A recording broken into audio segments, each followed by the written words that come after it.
नमस्कार दोस्तों, मैं अंशी पांडे अपने चैनल अंशी वे में आप लोगों का स्वागत करती हूँ। कैसे हैं आप लोग, ये बताने के लिए कमेंट बॉक्स में हरदम की तरह जय माता जी ज़रूर लिखना। आज हम शारदीय नवरात्रि से जुड़ी बहुत सारी महत्वपूर्ण बातें इस वीडियो में करेंगे। अष्टमी कब है, नवमी तिथि कब है, कन्या पूजन कब किया जाएगा, जो प्रतिपदा और अष्टमी का व्रत जो है किए हैं वो पारण कब करेंगे, जो 9 दिन का व्रत रखे हैं वो पारण कब करेंगे, कलश का हम क्या करें, अखंड ज्योति कब हटाएं हम, माता की चौकी कब हटाएं हम, जो है माता को 9 दिन तक जो फूल पत्तियां हम अर्पित किए हैं उसको क्या करें, पान सुपारी मौली रक्षा, उसमें कलश में रखा चावल का क्या करें, हम नारियल का क्या करें। बहुत सारी महत्वपूर्ण बातें आज हम इस वीडियो में करेंगे। चलो अब हम वीडियो स्टार्ट करते हैं। सबसे पहले हम जान लें कि अष्टमी कब है। अष्टमी तिथि जो है 30 सितंबर को है। अष्टमी जो है, अष्टमी जो हमारी माताएं बहनें पहले दिन प्रतिपदा के दिन और लास्ट दिन व्रत रखती हैं, और अष्टमी 30 सितंबर को है। 30 सितंबर को ही व्रत रखेंगे। नवमी कब है? नवमी जो है 1 अक्टूबर दिन बुधवार को है नवमी के दिन। चलो अब जान लेते हैं कि नवमी को कन्या पूजन करें या अष्टमी को। तो बहुत सारे लोगों के यहाँ अष्टमी को ही कन्या पूजन कर लिया जाता है। आप अपने हिसाब से अपने यहाँ देख लेना। वैसे तो सही ये है कि नवमी को ही कन्या पूजन किया जाता है। जब हम आहुति दे लेते हैं, हवन कर लेते हैं, पूजा कर लेते हैं, उसके बाद कलश को हिला देते हैं, उसके बाद फिर हम कन्या पूजन करते हैं। लेकिन आपके यहाँ क्या होता है, आप अपने हिसाब से अपने रीति रिवाज को निभाना कि आपके घर में क्या होता है। अष्टमी का कन्या पूजन होता है या नवमी को कन्या पूजन होता है। हमारे यहाँ तो हमारे यहाँ अष्टमी को नहीं होता है। तो आपके यहाँ क्या होता है उसको आप देख लेना। चलो अब जान लेते हैं कि पारण कब करना है, दसवीं को करना है या नवमी को। जो लोग प्रतिपदा को या पहली दिन नवरात्रि का व्रत रखे हैं, अष्टमी का व्रत रखे हैं, वो जो है नवमी का पारण कर लेंगे। और जो लोग 9 दिन का व्रत रखे हैं वो दसवीं को पारण करेंगे। 2 अक्टूबर को दिन बृहस्पतिवार पड़ रहा है, दसवीं को जो है वो पारण करेंगे। बहुत सारे लोग कन्या खिलाने के बाद पारण कर लेते हैं। आप अपने हिसाब से देख लेना कि आपको कैसे करना है। सही बात तो ये है कि हम जो है नवमी को पारण नहीं करते हैं, क्योंकि नवरात्रि का व्रत हम रखते हैं। इस दिन 10 दिन का व्रत पड़ गया है, 1 दिन बढ़ गया है। तो आप जैसे 9 दिन निभाए हैं वैसे 1 दिन और निभा के आप दसवीं में ही पारण करिए। दसवीं में ही पारण किया जाता है। चलो अब हम जान लेते हैं कि जो है कलश पे रखा नारियल का क्या करें।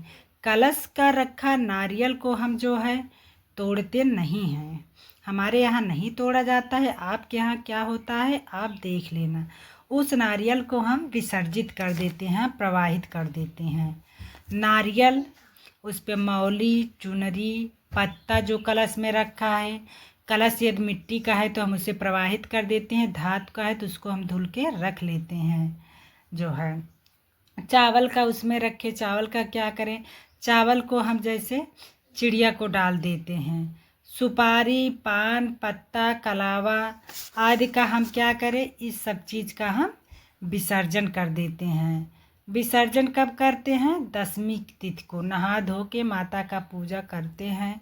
उसके बाद हम जो है वहाँ से हटा देते हैं सामग्री। उसके बाद हम पारण करते हैं। ये नज़दीक जो है नदी मिल जाए तो प्रवाहित करके तब पारण करें, दूर है तो आप वहाँ से हटा दीजिए, उसके बाद आप पारण कर सकते हैं।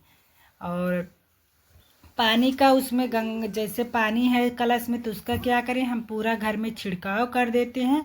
उसके बाद हम नीम के पेड़ में उनको डाल देते हैं। चौकी कब हटाएं, चौकी कब हटाएं हम, तो चौकी हम दसवीं को हटाते हैं। दसवीं को जब वही हम कलश हटाते हैं उसी टाइम पे हम चौकी भी हटाते हैं। अखंड ज्योत का क्या करें हम? अखंड ज्योत जो है आप दशमी के दिन सुबह जो भी आप घी तेल डाली हैं, जब तक वो जल के ठंडा हो ना जाए, खुद से मत बुताना। इस चीज़ को आप विशेष ध्यान देना, खुद से आपको नहीं हटाना है। इसलिए आप सो खुद से जब बुझ जाए, बुझने के बाद ठंडा हो जाए, तभी जो है आप उसको हटाना। और कन्या पूजन, देखो एक चीज़ मैं भूल गई, कन्या पूजन जो है कितने साल के लड़कियों को करना चाहिए? तो कन्या पूजन आपको 2 साल से लेके 10 साल तक की कन्याएं का पूजन करना चाहिए। यदि आपके घर में जैसे आपके यहाँ कन्या नहीं मिल रही है, तो आप 9 जगह थाली में जो है 9 जगह हलवा पूड़ी रख के आप गौ माता को भी खिला सकते हैं, या किसी ज़रूरतमंद को दे भी सकते हैं, या कोई ब्राह्मण हो उसको भी दे सकते हैं। नहीं तो आपको 2 कन्या 3 कन्या जो भी मिल रही हैं, 9 में से आप थोड़ा थोड़ा उसको खिला देना। नहीं मिल रही हैं तो आपकी एक कन्या जो आपके घर में है, 9 जगह थाली में भोजन रख के सब में उसको जूठा करवा देना, तब भी मान लिया जाता है। और मिल जाएंगी तो अति उत्तम है। कन्या का जो है पैर पहले धोते हैं, उसके बाद हम महावर लगाते हैं, उसके बाद हम कन्या को खिलाते हैं। प्रसाद के रूप में हम नारियल बतासा दक्षिणा देते हैं।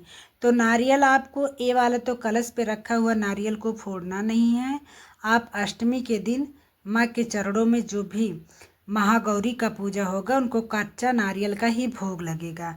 इसलिए जो है आप अष्टमी के दिन एक नारियल का गोला माँ के चरणों में अर्पित कर देना। वही गोला आप जो है नवमी के दिन फोड़ के जो है 9 कन्याओं का आप प्रसाद के रूप में दे देना, और उसके बाद आप भी पूरा परिवार प्रसाद के रूप में ले लेना। ये हो गया कन्या पूजा से संबंधित। और दशमी में जैसे हम पूरा तो विधि बता ही दिए हैं, जैसे आप हटा देंगी ज्योति, जब बुझ के ठंडा हो जाएगा तब उसको आप हटाएंगी। चौकी तभी हटाएंगी जब जो है ज्योत ठंडा हो जाएगा। और उस जवारे को क्या करें, जवारे को हम जैसे कार में भी लगा लेती हैं, थोड़ा सा रख भी देती हैं और उसको प्रवाहित कर देती हैं। और जो हवन का राख होता है उसको भी हम विसर्जित कर देते हैं। सारी सामग्रियां हम विसर्जित कर देते हैं, जो भी विसर्जित करने लायक रहता है, जैसे सारी सामग्रियां हम विसर्जित कर देते हैं। तब उसके बाद हटाने के बाद तब हम पारण करते हैं। पारण किस चीज़ से आप करेंगे? हलवा और पूड़ी से, खीर या पूड़ी से। यदि मेरा वीडियो आपको अच्छा लगा हो तो मेरे चैनल को लाइक और सब्सक्राइब पक्का कर देना, क्योंकि एक छोटी सी लाइक, एक छोटा सा सब्सक्राइब से मुझे बहुत बड़ी हिम्मत और